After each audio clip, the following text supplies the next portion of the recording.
The media's propaganda on behalf of terrorist group Hamas continues. Democrats struggle in the polls, and North Korea tries to pull the rug out from under President Trump. I'm Ben Shapiro. This is The Ben Shapiro Show.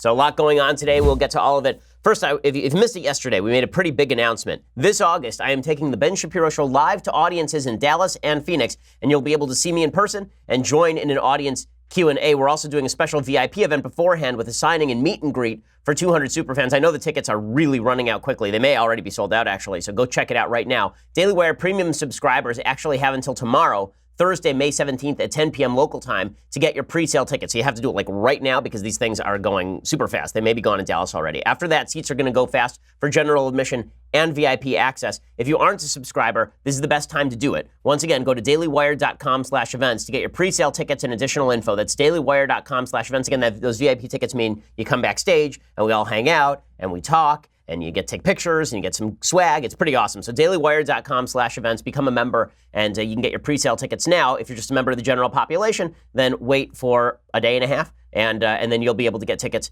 as well. Okay, so I promise I'm going to get to the news in just 1 second. Before I get to the news, I also want to say thank you to our sponsors over at Zeal. So you may have found this week's news rather disquieting, somewhat upsetting. Maybe you found it a little bit non-relaxing. Well, this is why you need Zeal. So Zeal is one of these things that makes you feel wealthy even when you are not. For a really reasonable price, you can bring a masseuse to your home, and they bring the spa with them. They bring the table. They bring the massage oils. They bring the candles. They bring the music. They bring the whole deal. They come right to you, and it's on demand. Go to Zeal.com or Zeal's iPhone or Android app. That's Zeal, spelled Zeel.com.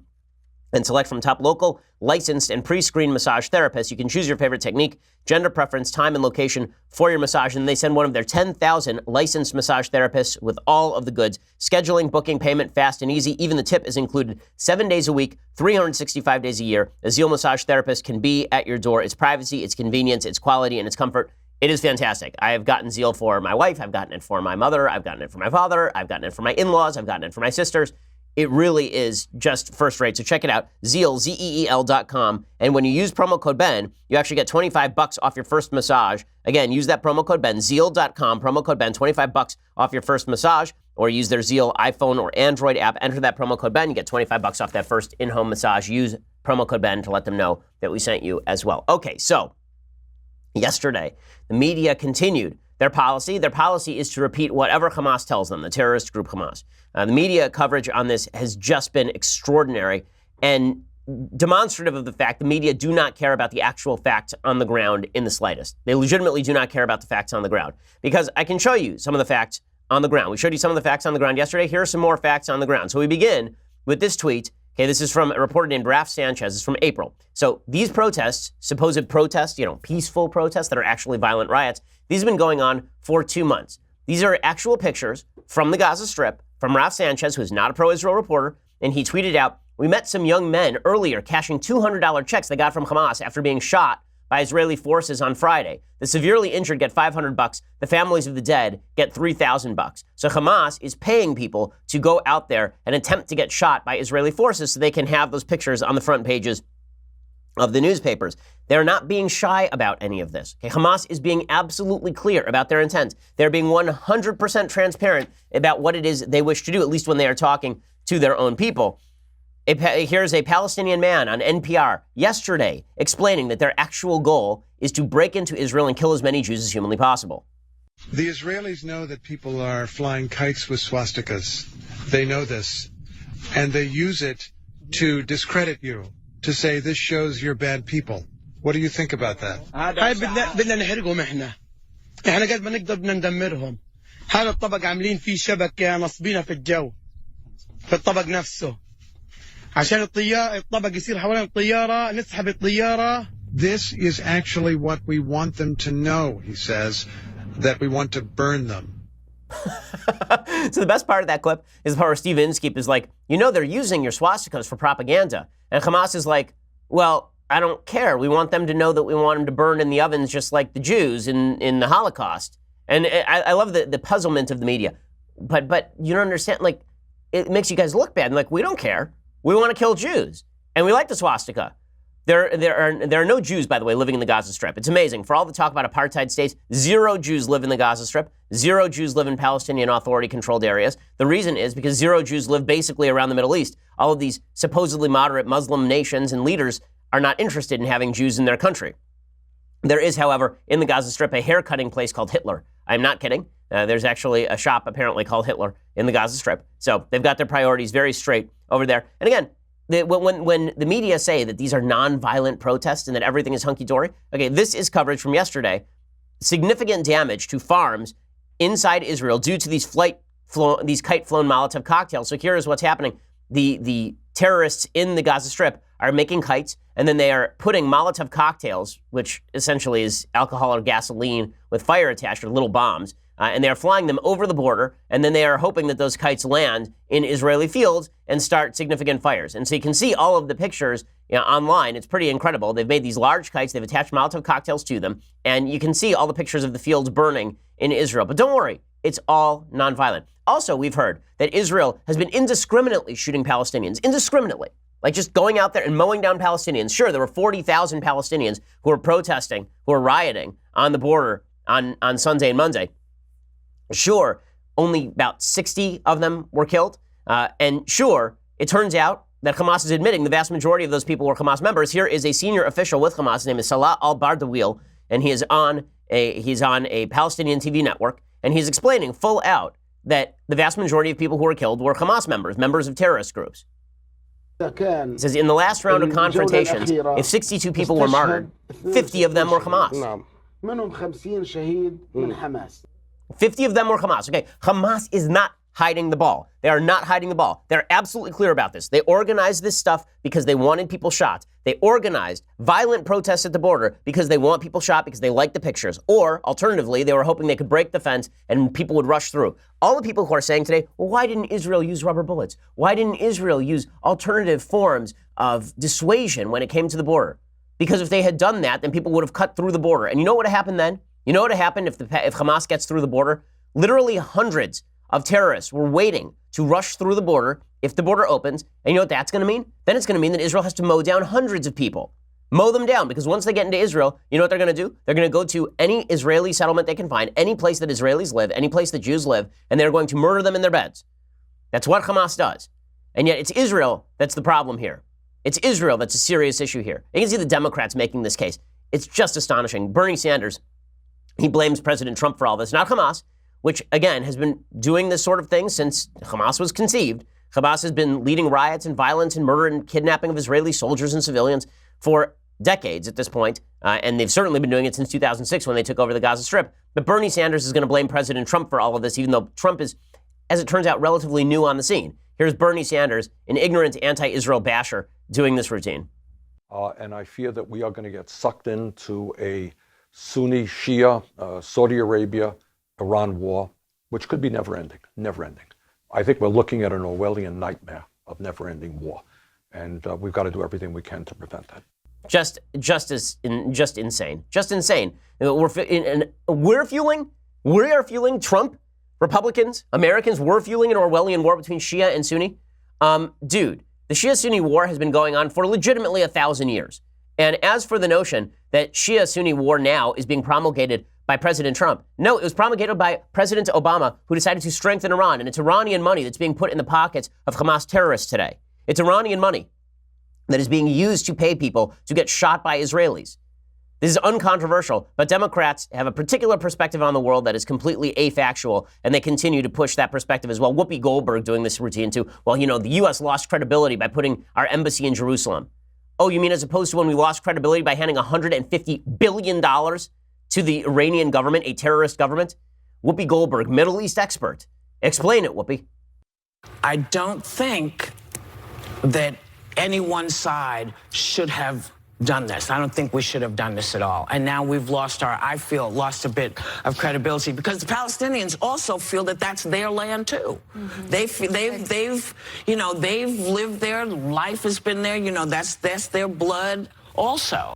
Okay, this is incorrect. the idea that the United States was ever supposed to be an honest broker between a liberal democracy in the Middle East and a terror state in the Gaza Strip and the Palestinian Authority is patently insane. Well, good for the Trump administration. The Trump administration has stood tall here. Nikki Haley at the UN doing what needed to be done yesterday. Of course, there was a UN Security Council resolution brought against Israel because, of course, there was, because the UN Security Council is a heaping pile of flaming garbage. The UN itself should be torn down, and we should salt the ruins. I mean, the United Nations is just a horrific institution, a horrible institution filled with evil nations who get an equal say in the supposed rules of international law.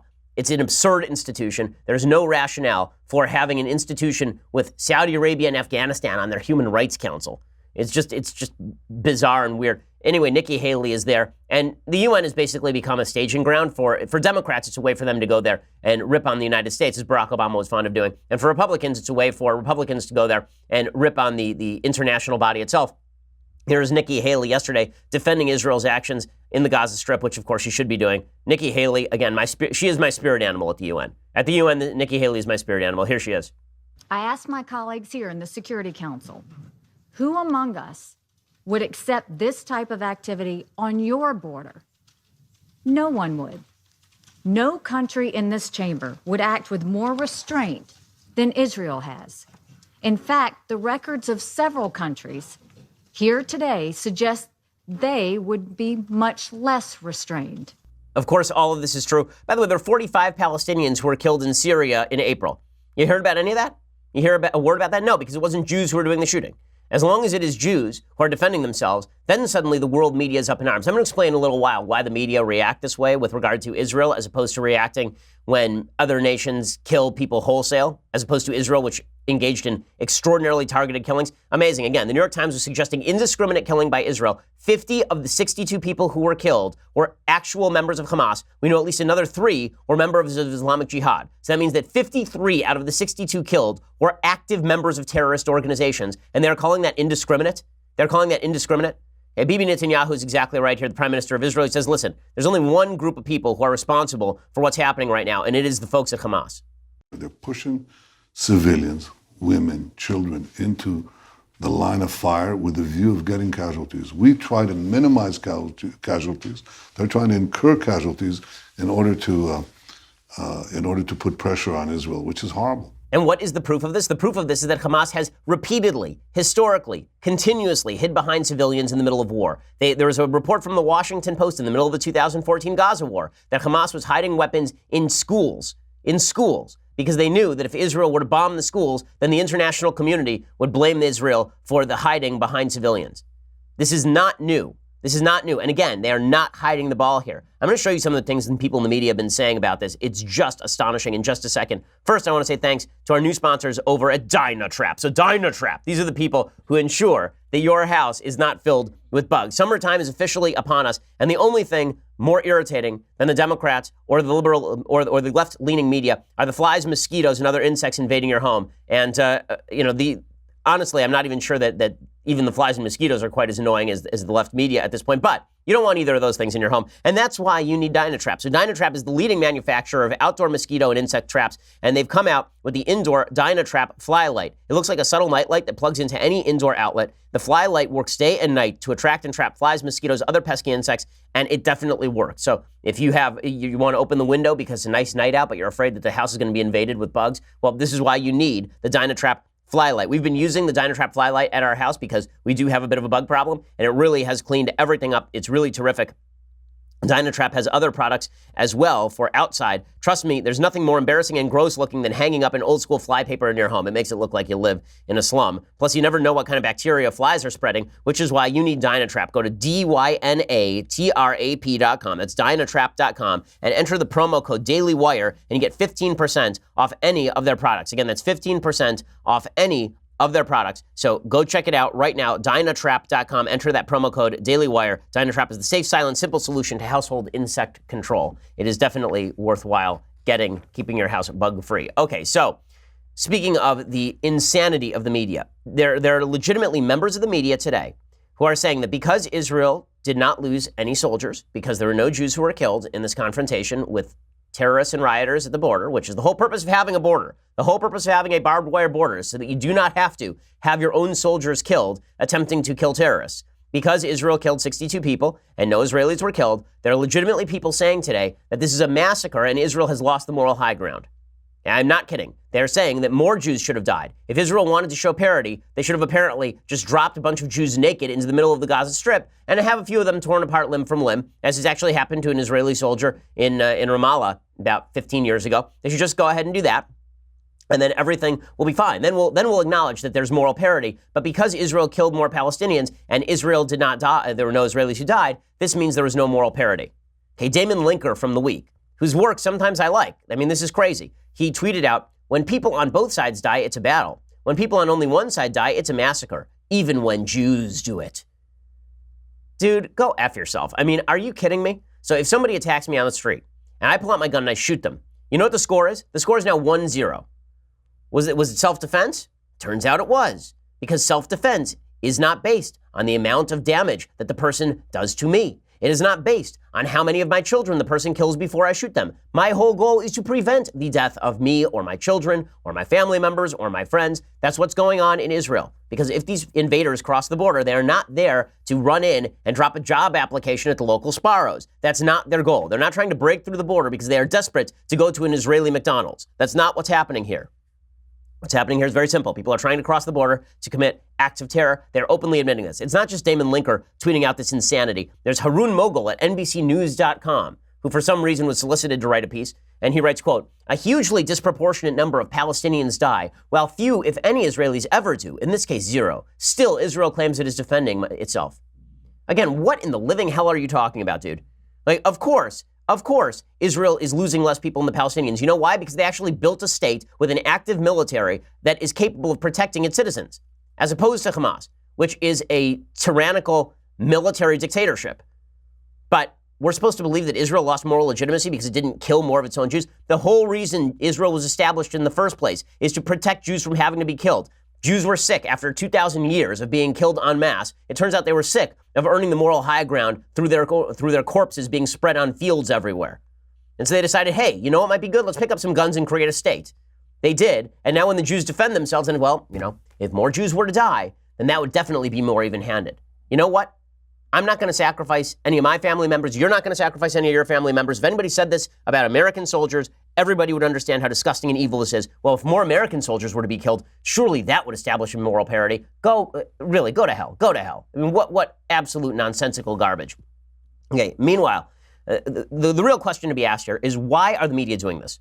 Again, the ball is not being hidden. Everything is transparent. Everything is out front. Everything is absolutely 100% clear. You can see what Hamas is doing. There are pictures of it. There are tapes of it. They're talking about it openly. To pretend that this is not happening is to be willfully blind. And yet, members of the media are being willfully blind. You've got idiots like Michelle Goldberg over at the New York Times, who legitimately is a dumb human being. And she wrote, quote, on Monday, Ivanka Trump, Jared Kushner, and other leading lights of the Trumpist right gathered in Israel to celebrate the relocation of the American embassy to Jerusalem, a gesture widely seen as a slap in the face to Palestinians who envision East Jerusalem as their future capital. First of all, if the Palestinians wanted to cut a deal and make East Jerusalem their future capital, guess where the United States would put their Palestinian embassy?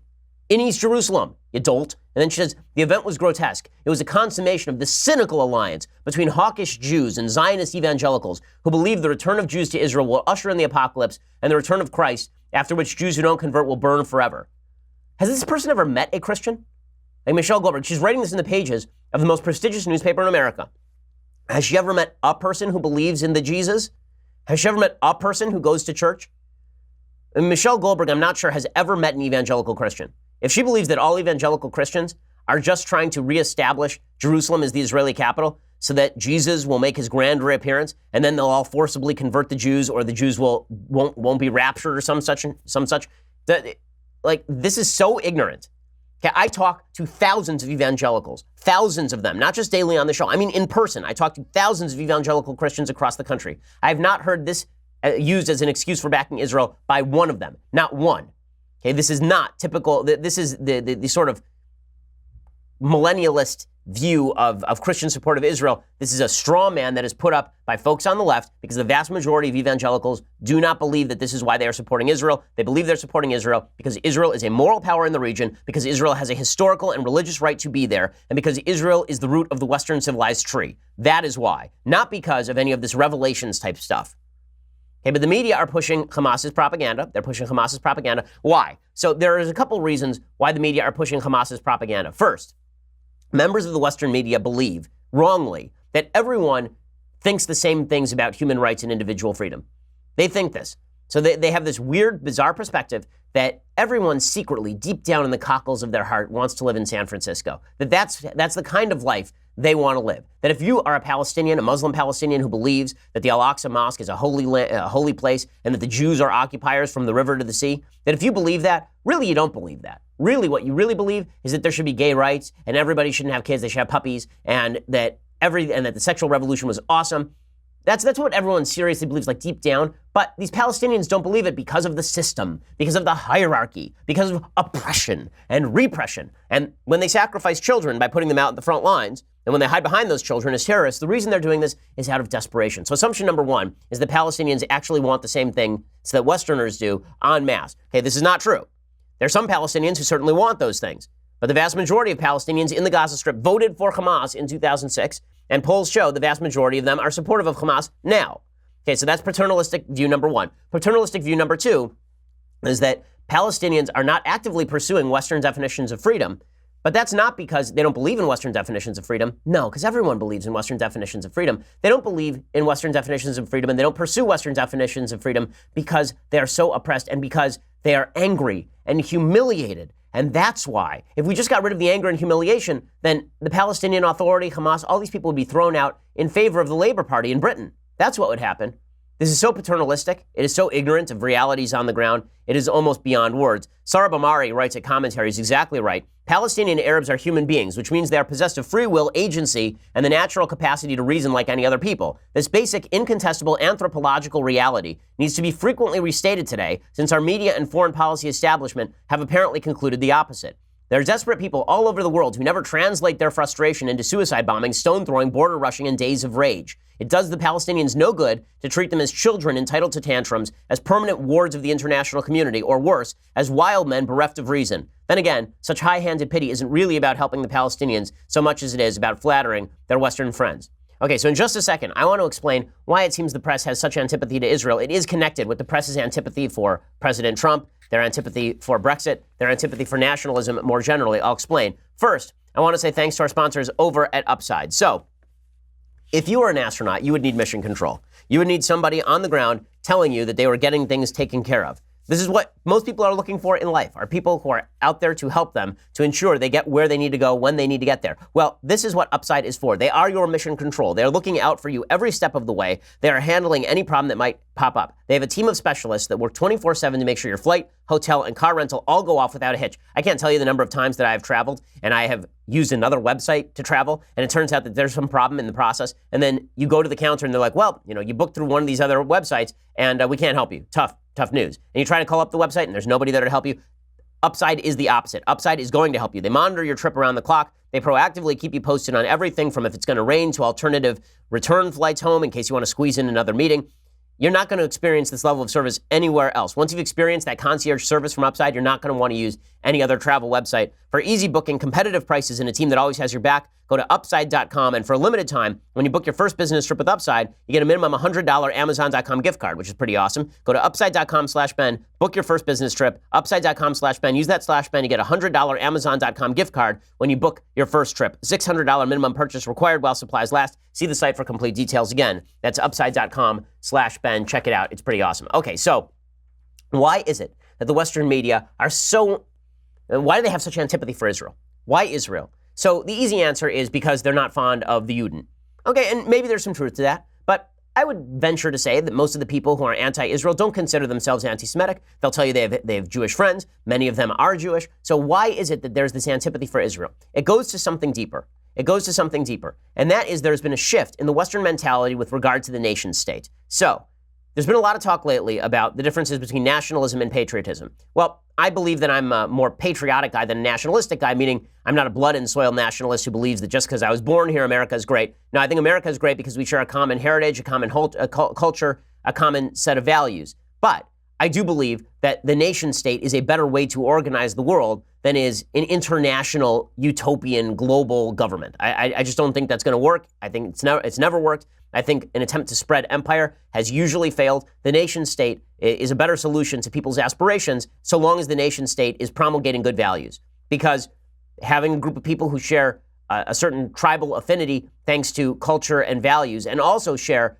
a value system that is worth upholding, this has been the basis of Western civilization for a very long time, particularly since the Protestant Reformation, the Peace of Westphalia, in which the idea of sort of a Catholic hegemony over the Western world was shattered in favor of this idea that if you're a nation, you deserve self-determination so long as you fulfilled certain basic moral precepts. Yoram Hazony of the Herzl Institute has written about this. He has a great new book that is out, I believe in September, called The Virtue of Nationalism, totally worth the read and really interesting.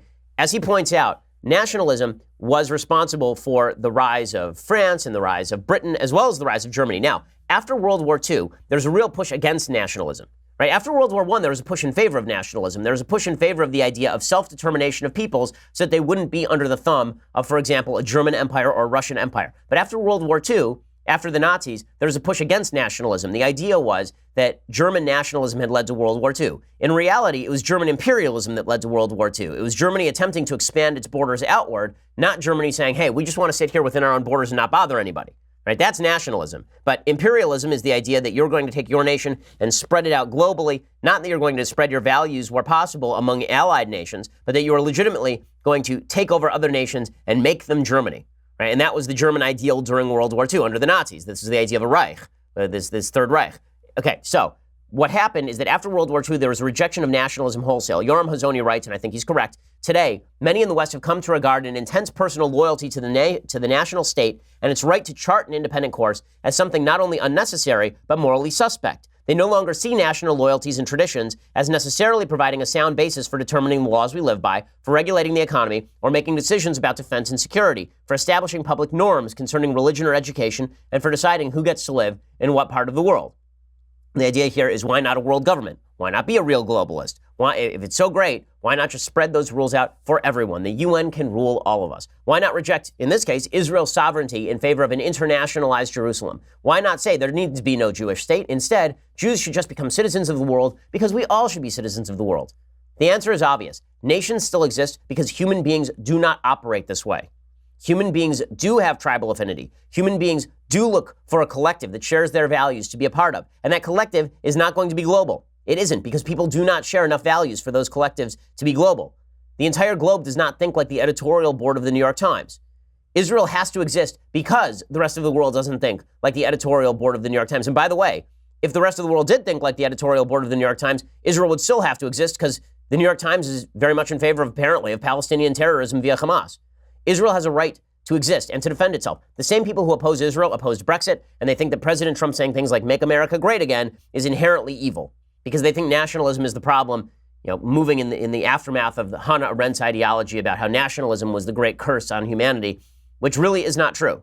Tremendous violence has happened between nation states, no doubt, but usually that violence happening between nation states is because of imperial ambitions that extend beyond the nation state.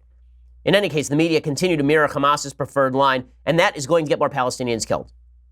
Mark Levin said yesterday that the Palestinians are going to are going to die because of what the media is doing. The media has blood on its hands. This is absolutely true. When the media say that Hamas wins every time a Palestinian is killed, what do you think Hamas is going to do?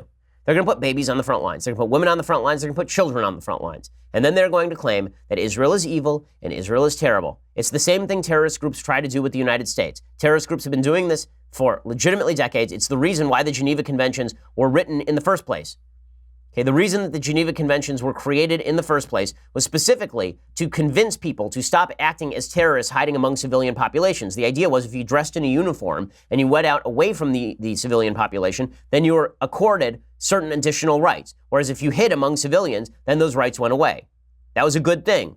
We're obscuring it now because we are stupid here in the West, and we think that everybody has the same aspirations that we do. This obviously is not true. Okay, I want to say thanks to our sponsors over at Policy Genius. So, you need life insurance, okay? Look, you're going to die. We're all going to die. Okay, sorry to break it to you. I know it's a downer, but when you do, you shouldn't leave your family without any money. And that's why you need life insurance. 80% of people think life insurance costs double what it actually costs. Not only that, almost 100% of people think buying life insurance is a pain in the neck. The truth is a healthy 35-year-old can get $500,000 in coverage for less than $30 a month. And getting life insurance does not have to be complicated because there's Policy Genius. Policy Genius is the easy way to compare life insurance online. In just 5 minutes, you can compare quotes from the top insurers to find the best policy for you. Policy Genius has helped over 4 million people shop for insurance, placed over $20 billion in coverage, and they don't just make life insurance easy, they also compare disability insurance and renter's insurance and health insurance. If you care about it, they can cover it.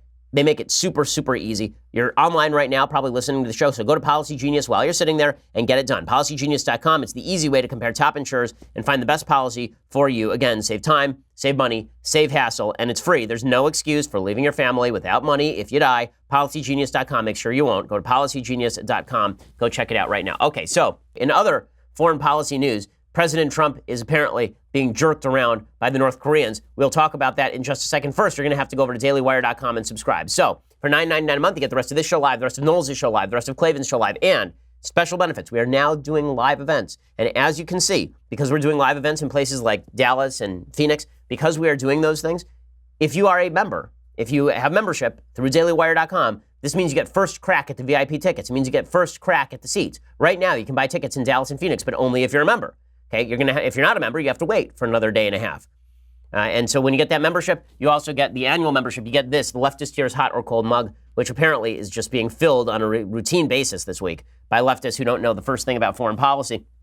Also, we'd appreciate it if you go over to Apple News and check out Daily Wire over at Apple News, where you can get all of the stuff that we are breaking, which we are breaking news on a constant basis at Daily Wire, so check that out. If you want to listen later to the show for free, go over to YouTube, subscribe. Please go over to iTunes and subscribe, and please leave us a review. It always helps us. We are the largest, fastest growing conservative podcast in the nation.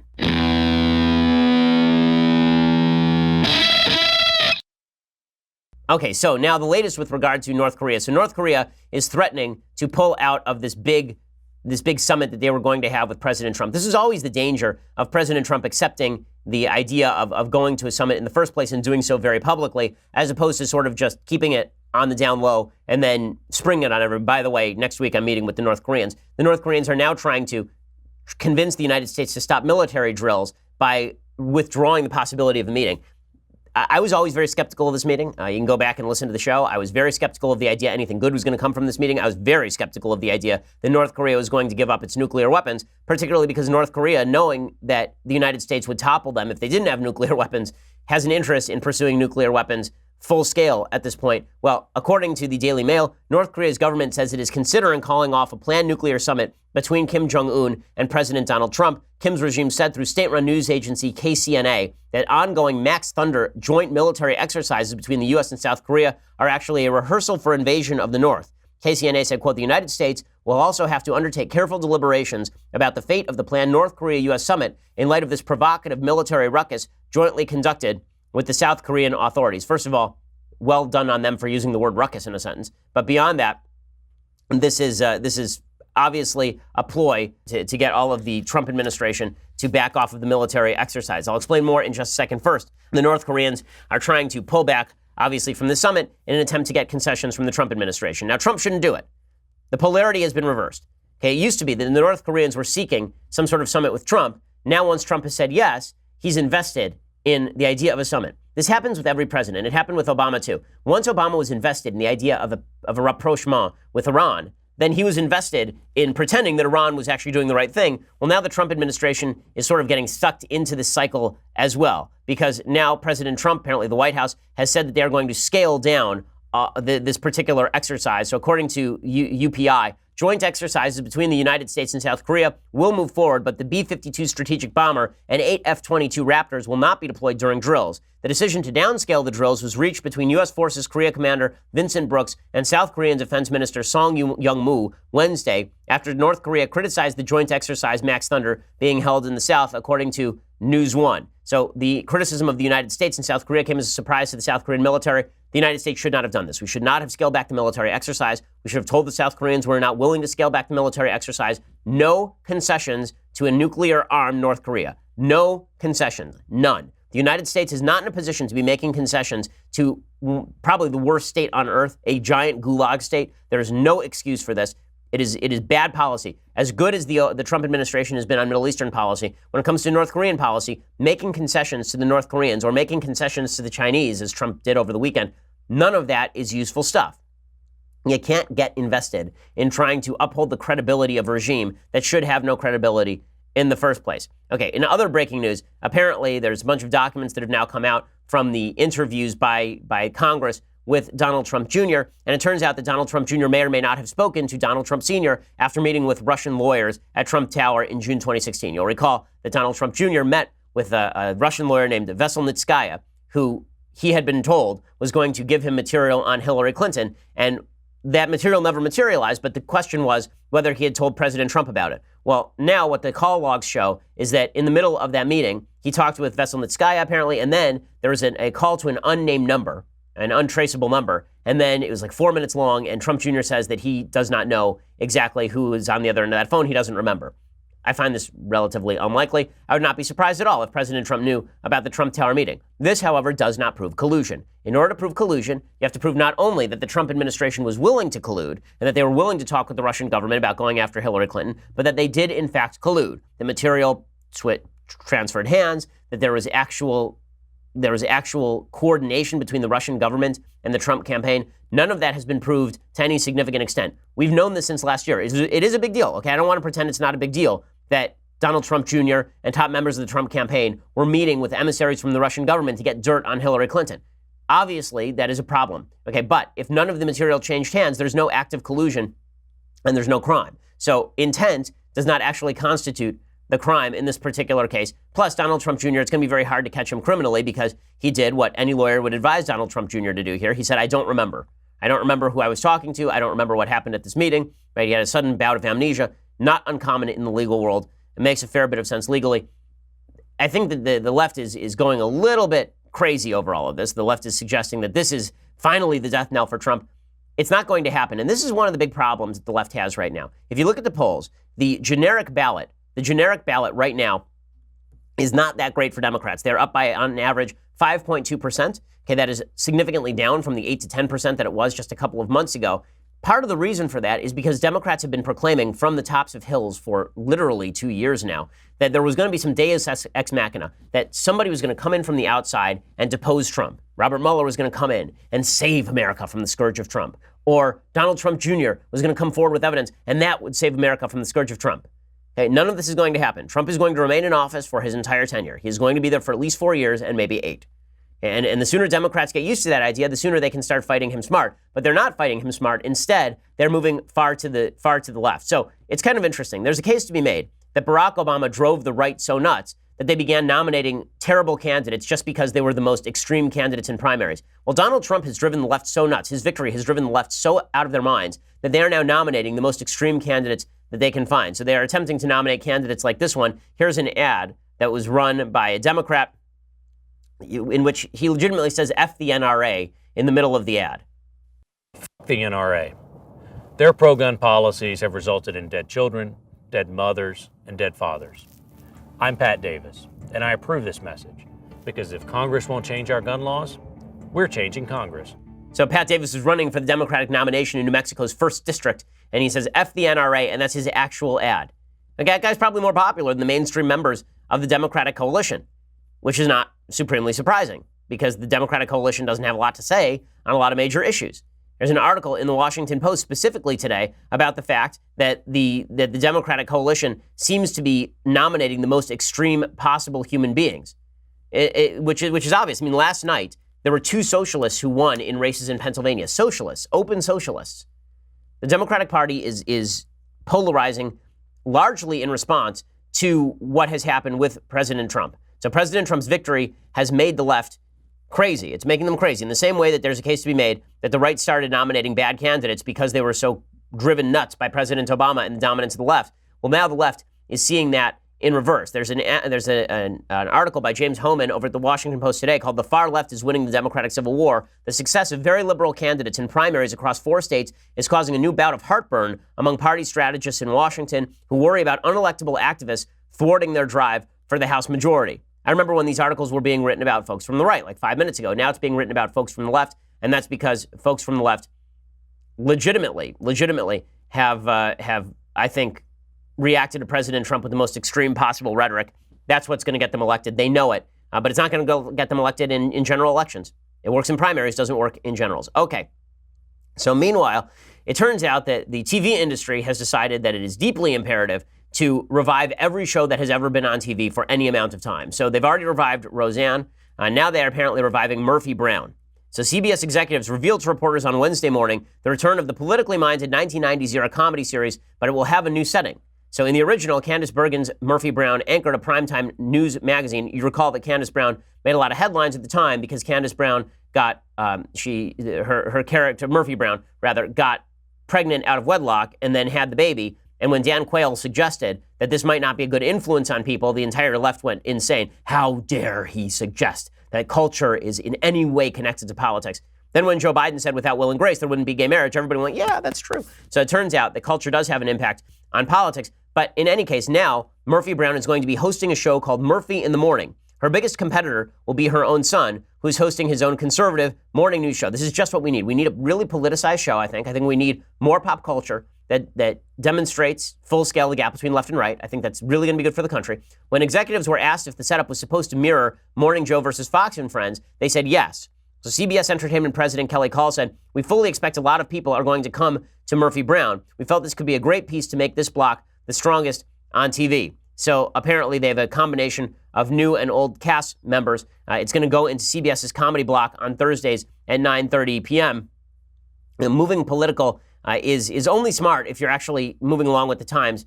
I highly doubt, I really doubt that Murphy Brown is suddenly going to be the big hit the way that Roseanne was when it first broke in, because we've seen shows from Hollywood before in which the right is castigated as terrible and evil and ignorant and bigoted.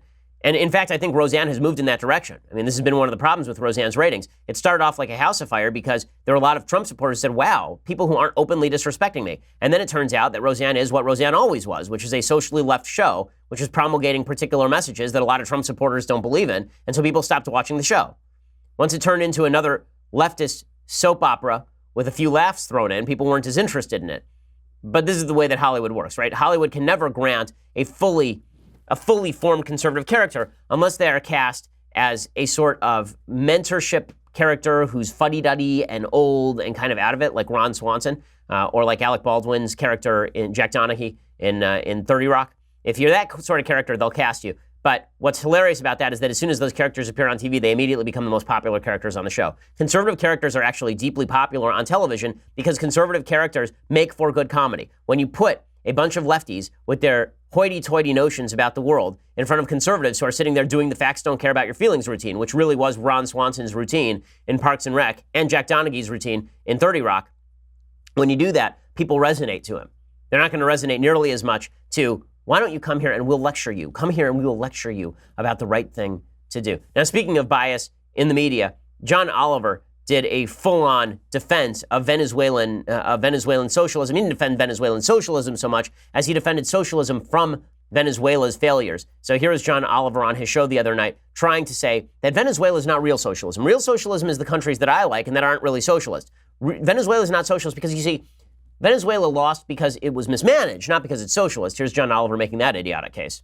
But what is happening in Venezuela is not just extremely important, it is absolutely worth paying attention to, because this is not just a story about socialism. There are plenty of socialist countries that look nothing like Venezuela. It's a story about epic mismanagement. So epic that a nation of 31 million people with the largest oil reserves in the world have been forced to resort to some pretty creative forms of protest. Well, according to John Oliver, there's apparently no connection between a giant centralized government, including nationalization of resources, and government mismanagement. None. Incredible. Incredible. You know, people will like to cite Norway in this context. Well, Norway has a large nationalized sector. Right. And when they own large pieces of stock in companies, they allow those companies to function like private entities in the market. In fact, if they don't meet certain profit margins, then they change the staff at those particular companies. So it's always funny how Democrats, people on the left, people like John Oliver like to pick and choose among the socialist countries they like. The ones they like happen not to be particularly socialist. The ones that are most socialist, including centralization of resources and top-down government centralization of management power, those are the ones that they're just failing because of mismanagement. No one understands why they were mismanaged. They just sort of were. Weird how that works. If only socialism were really tried, really tried, then things would go well. It's never socialism if it fails. It's only socialism if it succeeds, which means real socialism has never been tried because real socialism has never actually succeeded. Okay, time for some things I like and then some things that I hate. So this may be the most beautiful piece ever written. This is a piece by Robert Schumann called Widmung.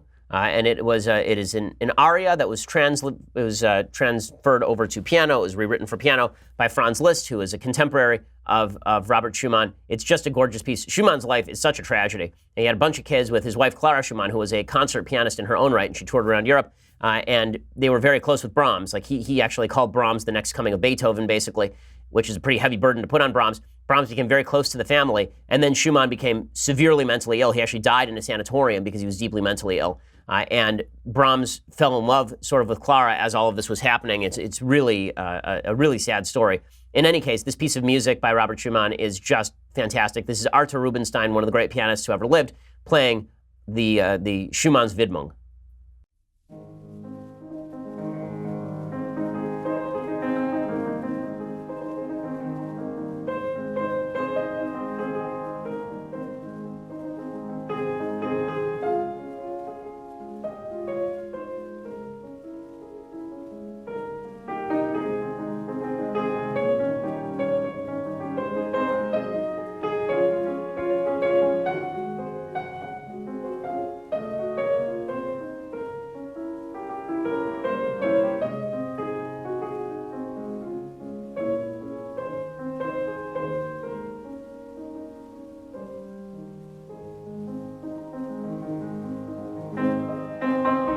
It's just a fantastic piece. It's not particularly long. It's about 4 or 5 minutes long. You can go check it out over at YouTube. They have a version of it. It's just a beautiful, beautiful piece. So go check that out. Okay, time for a thing that I hate. So yesterday, Tom Wolfe passed away. Tom Wolfe was one of the great nonfiction journalists of the 20th century. I would say that he was the best nonfiction journalist of the last half of the 20th century. First half, you'd have to say was George Orwell. Second half, you could easily say was Tom Wolfe. Some of his journalism is just phenomenal. He died at the age of 87. And if you've never read Radical Chic and Mau Mauing the Flatcatchers, these are two of his finest essays. He wrote a piece called Radical Chic. It is in 1966. And it was about Leonard Bernstein, who is the conductor and head of the New York Philharmonic, and who was a far left guy, like really far left, and his wife, Felicia, who decided they were going to have the Black Panthers to their apartment. And the piece is called Radical Chic, and I want to read you a little section of it just to show you how amazing legitimately how amazing Tom Wolfe's writing was. Tom Wolfe was able to go into places that no one would have allowed him in because he was considered a Hunter S. Thompson type who had this weird style of writing, and he was kind of kooky, right? He wore white suits and all this, so he couldn't have really been conservative. It turns out Tom Wolfe was a deeply conservative dude, and Tom Wolfe's writing is deeply conservative. If you've never read Bonfire of the Vanities, the first half of Bonfire of the Vanities is some of the best novel writing ever, and some of the best political commentary ever. Second half falls apart a little bit, but the first half of Bonfire of the Vanities is just great. I think I've read every novel he ever wrote and most of his nonfiction. And I'm very sad that I never got to meet him because I was a big admirer. This is a section from Radical Chic. This is Tom Wolfe writing about all of these far leftists having the Black Panthers over. The Black Panthers who are acknowledging openly that they want to kill pigs and murder white people, and all of these radical left people sitting there in their swanky penthouse apartment in New York City nodding at them and thinking that they've done something magical by having the Black Panthers over. Here's the section, quote, "And now in the season of Radical Chic, the Black Panthers, that huge panther there, the one Felicia," this would be Leonard Bernstein's wife, "is smiling her tango smile at, is Robert Bay, who just 41 hours ago was arrested in an altercation with the police, supposedly over a .38 caliber revolver that someone had in a parked car in Queens at Northern Boulevard and 104th Street or some such unbelievable place, and taken to jail on the most unusual charge called criminal facilitation. And now he is out on bail and walking into Leonard and Felicia Bernstein's 13-room penthouse duplex on Park Avenue. Harassment and hassles, guns and pigs, jail and bail. They're real, these Panthers. The very idea of them, these real revolutionaries who put their lives on the line, runs through Lenny's duplex like a rogue hormone. Everyone casts a glance or stares or tries to smile and then sizes up the house with a somewhat delicious counterpoint. Deny it if you want to, but one does end up making such sweet, furtive comparisons in this season of radical chic. There's Otto Preminger in the library, and Jean Vanden Heuvel in the hall, and Peter and Sheree Dushin in the living room, and Frank and Domna Stanton, Gail Lumet, Sheldon Harnick, Cynthia Phipps, Burton Lane, Mrs. August Heckscher, and scores more, including Charlotte Curtis, women's news editor of the New York Times, America's foremost chronicler of society, a lean woman in black, her notebook out, standing near Felicia and Big Robert Bay and talking to Sheree Dushin. Sheree tells her, "I've never met a Panther. This is a first for me," never dreaming that within 48 hours her words will be on the desk of the President of the United States. This is a first for me, but she is not alone in her thrill as the Black Panthers come trucking into Lenny's house. Robert Bay, Don Cox, the Panthers field marshal from Oakland, Henry Miller, the Harlem Panther defense captain, the Panther woman. Christ, if the Panthers don't know how to get it all together, as they say, the tight pants, the tight black turtlenecks, the leather coats, Cuban shades, afros, but real afros, not the ones that have been shaped and trimmed like a topiary hedge and sprayed until they have a sheen like acrylic wall to wall, but funky, natural, scraggly, wild. These are no civil rights Negroes wearing gray suits 3 sizes too big. No more interminable Urban League banquets in hotel rooms where they try to alternate blacks and whites around the table as if they were stringing Arapaho beads. These are real men. It's fantastic writing. Go check out Radical Chic and Meow-Meowing the Flatcatchers, the best work Tom Wolfe ever did. His book, The Right Stuff, is just as terrific. It's better than the movie. Real tragedy that he passed away, but he left an enormous and fantastic body of work. Check out Tom Wolfe's work if you have not. Okay, so we'll be back here tomorrow with all the latest. I'm Ben Shapiro. This is The Ben Shapiro Show.